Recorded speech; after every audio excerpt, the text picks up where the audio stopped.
সিরিয়ার বিদ্রোহীরা যখন ঘোষণা দেয় রাজধানী দামেস্কে তারা প্রবেশ করেছে, ঠিক তার আগ মুহূর্তে সিরিয়া ছেড়ে পালিয়েছেন প্রেসিডেন্ট বাশার আল আসাদ।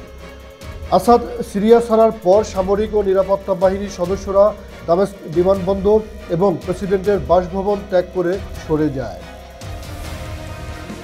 গত ৫ আগস্ট বাংলাদেশের ক্ষমতাচ্যুত সাবেক প্রধানমন্ত্রী শেখ হাসিনা যেভাবে বিমানের সংকেত গোপন করে ভারতে পালিয়ে যান, বাশার আল আসাদও সংকেত অদৃশ্য করে দেশ ছেড়েছে। বিদ্রোহীরা দামেস্ক বিমানবন্দরের নিয়ন্ত্রণ নেওয়ার কিছুক্ষণ আগে ওপেন সোর্স ফ্লাইট ট্র্যাকাররা সিরিয়ার আকাশসীমায় একটি বিমান উড্ডয়নের রেকর্ড করে।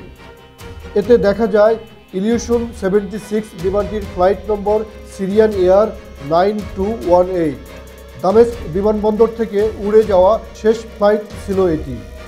ওই ব্যক্তিগত উড়োজাহাজটি উড্ডয়নের পর বিমানবন্দর থেকে সরকারি সেনারা সরে যায়। ধারণা করা হচ্ছে দামেস্ক থেকে ছেড়ে যাওয়া শেষ ফ্লাইটে অবস্থান করছিলেন আসাদ, তবে তার গন্তব্য সম্পর্কে নিশ্চিত হওয়া যায়নি। ফ্লাইট ট্র্যাকারদের দাবি এটি পূর্ব দিকে উড়ছিল, তারপর এটি উত্তরে ঘুরছিল। কয়েক মিনিট পরে এটি হোমস শহর প্রদক্ষিণ করার সঙ্গে সঙ্গে এর সংকেত অদৃশ্য হয়ে যায়। আন্তর্জাতিক ডেস্ক, নিউজ টুডে, ঢাকা।